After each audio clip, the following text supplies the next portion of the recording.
Hello दोस्तों, तो कैसे हैं आप लोग। आज की इस वीडियो में हम बात करेंगे रशिया और यूक्रेन की उनकी मिलिट्री कैपेबिलिटीज़ की। जैसा कि आप सभी लोग जानते हैं कि मॉडर्न टाइम्स में कोई भी वार या जंग जीतने के लिए वो पुराने ज़माने की तरह सिर्फ मिलिट्री इफ़ेक्टिव नहीं होती, उसके साथ साथ आर्टिलरी, टैंक्स या जो फाइटर जेट्स हैं वो भी ज़रूरी होते हैं। वरना अगर आपके पास नॉर्मली मिलिट्री है तो आप कोई भी जंग आज के टाइम में नहीं जीत सकते। हम आज की इस वीडियो में यूक्रेन और रशिया की बात करेंगे। यूक्रेन के पास कितनी मिलिट्री कैपेबिलिटीज़ है और रशिया के पास कितनी मिलिट्री कैपेबिलिटीज़ है। जैसा कि आप सभी लोग जानते हैं कि रशिया के पास one of the advanced armies है, वही यूक्रेन के पास उतनी एडवांस्ड आर्मी नहीं है। सबसे पहले हम बात करें मिलिट्री पर्सनल की, तो रशिया के जो प्रेजेंट मिलिट्री मेंबर्स हैं या जिनको हम एक्टिव पर्सनल बोलते हैं कि जो आर्मी में काम करते हैं, वो है 9 लाख। वही अगर हम यूक्रेन की बात करें तो यूक्रेन की जो आर्मी है उसमें अभी 3 लाख लोग काम कर रहे हैं।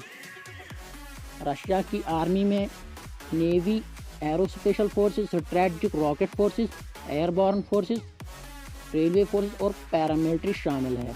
वही अगर हम बात करेंगे यूक्रेन की, तो यूक्रेन की आर्मड फोर्सेस में army, navy, air forces, airborne, special operation forces and paramilitary forces शामिल है। दूसरे नंबर पर जो आती है वो आती है रिजर्व पर्सनल। रिजर्व पर्सनल हम उन लोगों को कहते हैं जो कि इमरजेंसी कंडीशन में आर्मी ज्वाइन कर लेते हैं। जैसे अभी अगर यूक्रेन और रशिया के दरमियान वार हो जाती है, अगर सपोज़ रशिया के रिजर्व पर्सनल है तो वो उस टाइम वो वैसे तो वो आर्मी में काम नहीं करते, मगर इमरजेंसी में वो भी गन उठा सकते हैं या वो भी हथियार चला सकते हैं। अगर हम बात करेंगे रशिया की, तो रशिया के अभी जो प्रेजेंट में है 2 करोड़ से भी ज़्यादा रिजर्व पर्सनल है। वही अगर हम बात करेंगे यूक्रेन की, तो यूक्रेन के पास अभी 9 लाख से भी ज़्यादा रिजर्व पर्सनल है। तीसरे नंबर पर जो सबसे इफ़ेक्टिव टेक्नोलॉजी है वो है आर्टिलरी। आर्टिलरी जिनको हम उर्दू या हिंदी में तोप कहते हैं। तोप जो है बालाई इलाकों या जो माउंटेन्स होते हैं या हिल्स होते हैं उनमें बहुत कारगर साबित होते हैं। बात करते हैं रशिया की, तो रशिया के पास जो है 7,000 से भी ज़्यादा आर्टिलरी वेपन्स है। वही अगर हम बात करेंगे यूक्रेन की, तो यूक्रेन के पास अभी 2,000 से भी ज़्यादा आर्टिलरी है या 2,000 से भी ज़्यादा तोप है। इसके बाद जो तीसरे नंबर पर आता है वो आता है आर्मड व्हीकल्स। आर्मड व्हीकल्स में जो है राडार सिस्टम आते हैं या बख्तरबंद गाड़ियाँ आती है या बहुत सारी चीज़ें जिन पर डिफेंस सिस्टम भी लगा होता है वो भी शामिल है। आर्मड व्हीकल्स जो है रशिया के पास अभी 30,000 से भी ज़्यादा है। वही अगर हम बात करेंगे यूक्रेन की, तो यूक्रेन के पास अभी 12,000 के करीब आर्मड व्हीकल्स है।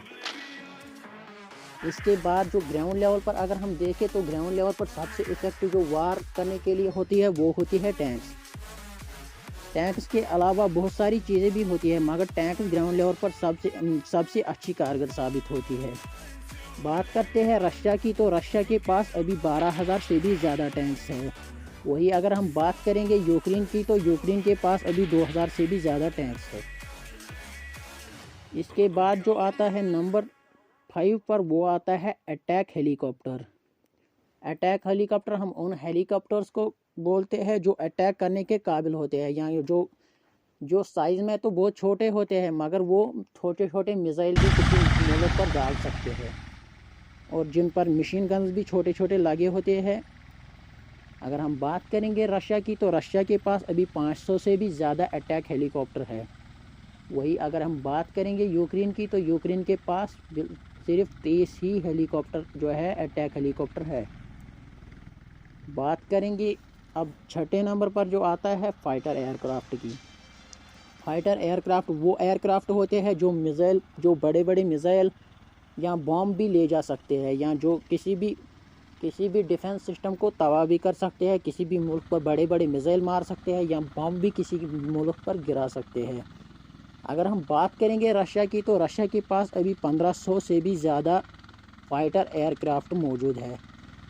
वही अगर हम बात करेंगे यूक्रेन की, तो यूक्रेन के पास अभी सिर्फ 90 फाइटर एयरक्राफ्ट मौजूद है। इसके बाद जो नंबर आता है वो आता है मिलिट्री स्पेंडिंग का। किसी भी देश की मिलिट्री को डेवलप करने के लिए, उस मिलिट्री जो वेपन है उनको एडवांस्ड बनाने के लिए अपनी मिलिट्री पर बहुत सारा पैसा लगाना होता है। अगर हम बात करेंगे रशिया की, तो रशिया का जो डिफेंस बजट है या जो मिलिट्री स्पेंडिंग है वो बहुत ज़्यादा है। रशिया अपनी मिलिट्री पर सालाना $61.7 बिलियन खर्च करता है। वही अगर हम बात करेंगे यूक्रेन की, तो यूक्रेन सिर्फ $5 बिलियन अपनी मिलिट्री पर स्पेंड करता है। यूक्रेन और रशिया जो है इससे पहले यूएसएसआर के 2 मेंबर स्टेट्स रह चुके हैं, मगर 1991 में जब यूएसएसआर जो है ख़त्म हो गया तो ये दोनों स्टेट्स अलग हो गए।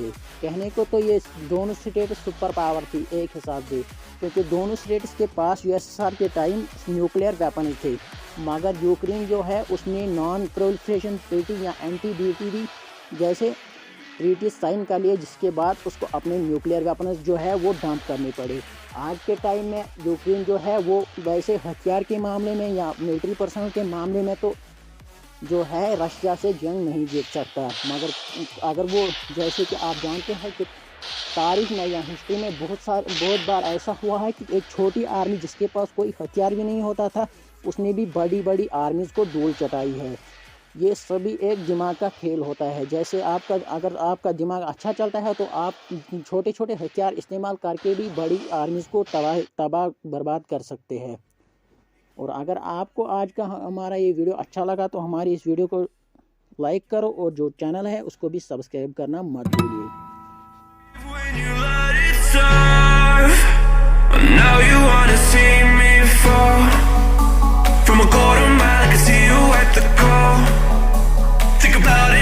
Tell you